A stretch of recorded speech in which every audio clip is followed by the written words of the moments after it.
Listen to this, 222 miles of backpacking, backcountry.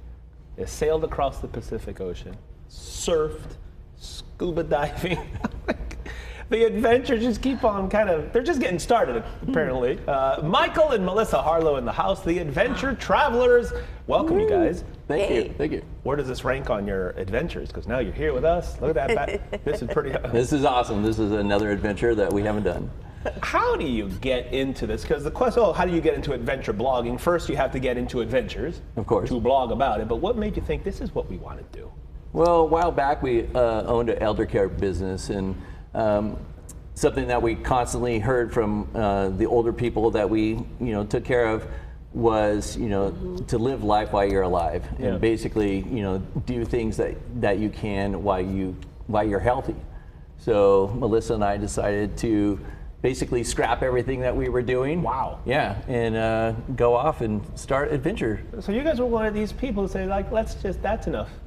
Let's go live life. A lot of people dream about doing that, Melissa, but it's scary, first of all, to be able to just kind of go off and do something like that. How did you guys get past the fears? Like, is this a smart idea? Should we maybe not? Well, it took planning, and it took a decision. It took incorporating our entire family. We had to stop spending. Yeah. We had to do a lot of things, and it really took acceptance of it. That this was now going to be our life. Wow. Like, how long have you been doing this? Like, how many years? 12, 13 years or something Years like that. now? Yeah. Oh, yeah. Oh, my God. Yeah. Holy moly. I thought, 12, 13 months. No, 12, 13 years. Yeah. The blogging came about as part of what? Does that actually help finance? I'm just A fascinated. little bit, yeah, definitely. We get residual recurring revenue through that. So that's awesome, that right? definitely helps. And there's never been a better time to do stuff like that. Exactly. But at what point do you realize sharing this, was that always the idea, to do blogging and telling people about it, to spread that word? It's like, you got to kind of live your life, right? Exactly. Was that always part to do the blogging aspect of it? Yeah, blogging and vlogging, actually, our YouTube channel, of course. And we basically just want to show people that if we can do it, you can do it. We want to. But is this for everybody? Because you say, everybody that I know can possibly do everything. But some people don't want to step out of their comfort zone, and we're trying to get them to step out of the comfort zone. So you gotta just kind of nudge a little bit, like, this is actually fun. You might like it. You don't know if you don't try. Some of the wildest adventures you've had over these 12 years, if you can pinpoint one or two, what would they be? It would have to be crossing the Pacific. Sailing, Sailing.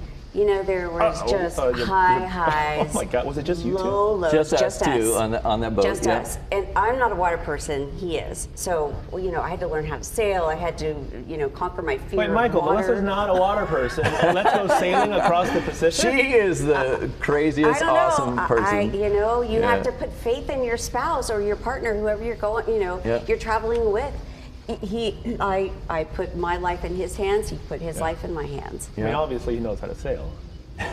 She does tell too. me he learned that. She's the captain as well. When I'm asleep at 2 o'clock in the morning, she's on deck. Changing the sails. She's changing the sails, when doing you say everything. Pacific, like, from where to where are we talking about? From Mexico to Nuku'iva to off through French Polynesia, and then we went from French Polynesia to Hawaii.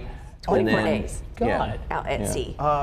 What do you always take? What has to be with you no matter what? Our Garmin InReach. Yeah, I do this because when we're backpacking, it's on my shoulder right here. It's a satellite. So we always want to be able to communicate with our family and everything. Whose birthday is coming up here? Mine. We just had mine. Yeah, hers was two days ago. What do you have planned? So I'm doing 57 adventures in 57 hours in San Diego. And 57 adventures, that's crazy. I'm scared to ask what that would entail, 57 adventures in 57. There's the planning again. Give me a couple of, what do you have, what? Oh, first thing I'm doing is skydiving, and then as soon as I jump out of the plane, then I land. We're driving 5 minutes down the road. I'm getting on a dirt bike, and then I'm going to go motocrossing through the desert, and then we jam up to Carlsbad, and we go to Carlsbad Lagoon. I get on a wave runner, and I do a whole bunch of boating up there. Go snorkeling with the sharks the next day. I mean, just a whole bunch of different things. So, I gotta admit, I'm a little jealous. But I realize, do you ever have to learn how to do some of these things, or you kind of already know how to do all this stuff? I know a lot of what I'm doing, but like I went good. axe throwing the other day, and I won't Axe say throwing? I won't say I'm the best at axe how'd that throwing. go? That was out of my comfort zone. Standing next to him. Sail Let's across just the say that. Pacific. Don't throw that axe. Be careful with it. This is amazing. If you guys want to find out more about the Adventure Travelers, Michael's 57 adventures in 57 hours in San Diego, all the information is on fox5sandiego.com. Click the Scene On tab. You guys, thank you. I think this will count as one of your adventures. 100%. You can just look in the camera and say, we'll be right For back, me, and that yeah. counts. We'll be right back. See? One of those right cameras. there. Thank you, guys. Thank you.